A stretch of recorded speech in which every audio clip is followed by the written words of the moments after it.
Segundo o livro de Samuel, capítulo 11. E aconteceu que, tendo decorrido um ano, no tempo em que os reis saem à guerra, enviou Davi a Joabe e com eles os seus servos e a todo Israel. E eles destruíram os filhos de Amon e cercaram a Rabá. Porém Davi ficou em Jerusalém. E aconteceu que numa tarde Davi se levantou do seu leito e andava passeando no terraço da casa real e viu no terraço a uma mulher que se estava lavando.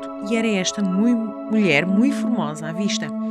E mandou Davi indagar quem era aquela mulher e disseram: porventura não é esta Betseba, filha de Eliã, mulher de Urias, o heteu? Então enviou Davi mensageiros e mandou trazê-la. E ela veio, e ele se deitou com ela, pois já estava purificada da sua imundícia. Então voltou ela para a sua casa. E a mulher concebeu e mandou dizer a Davi: estou grávida. Então Davi mandou dizer a Joabe: envia-me Urias, o heteu. E Joabe enviou Urias a Davi. Vindo depois Urias a ele, perguntou Davi como passava Joabe, e como estava o povo, e como ia à guerra. Depois disse Davi a Urias: desce à tua casa e lava os teus pés. E saindo Urias da casa real, logo lhe foi mandado um presente da mesa do rei. Porém Urias se deitou à porta da casa real com todos os servos do seu senhor, e não desceu à sua casa. E fizeram saber isto a Davi, dizendo: Urias não desceu à sua casa.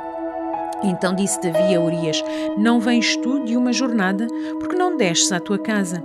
E disse Urias a Davi: a arca e Israel e Judá ficaram em tendas, e Joabe, meu senhor, e os servos do meu senhor estão acampados no campo.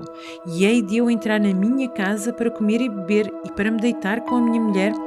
Pela tua vida e pela vida da tua alma não farei tal coisa.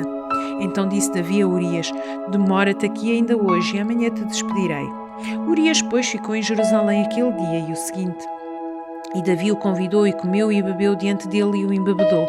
E à tarde saiu a deitar-se na sua cama com os seus servos do seu senhor, porém não desceu à sua casa.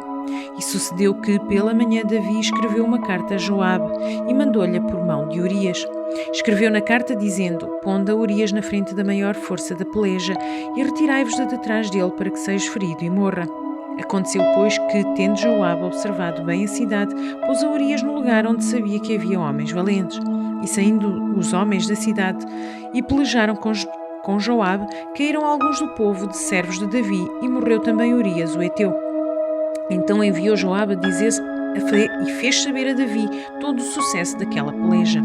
E deu ordem ao mensageiro, dizendo: acabando tu de contar ao rei todo o sucesso desta peleja, e sucedendo que o rei se encoralize e te diga: porque vós chegastes tão perto da cidade a pelejar, não sabias vós que haviam de atirar do muro? Quem feriu Abimeleque, filho de Jerubezete, não lançou uma mulher sobre ele do muro um pedaço de mó corredora, de que morreu em Tebes, porque vos chegastes ao muro. Então dirás: também morreu teu servo Urias, o heteu. E foi o mensageiro e entrou e fez saber a Davi tudo o que Joabe o enviara a dizer. E disse o mensageiro a Davi: na verdade, que mais poderosos foram aqueles homens do que nós, e saíram a nós no campo, porém nós fomos contra eles e à entrada da porta. Então os flecheiros atiraram contra os teus servos, desde o alto do muro, e morreram alguns dos servos do rei, e também morreu teu servo Urias, o heteu. E disse Davi ao mensageiro: assim dirás a Joabe: não te pareça isto mal a teus olhos, pois a espada tanto consome este como aquele. Esforça a tua peleja contra a cidade e derrota. Esforça-o tu, assim. Ouvindo, pois, a mulher de Urias que seu marido era morto, lamentou a seu senhor. E passado um luto, enviou Davi a recolher em sua casa, e lhe foi por mulher e deu-lhe à luz um filho. Porém, esta coisa que Davi fez parecer mal aos olhos do Senhor.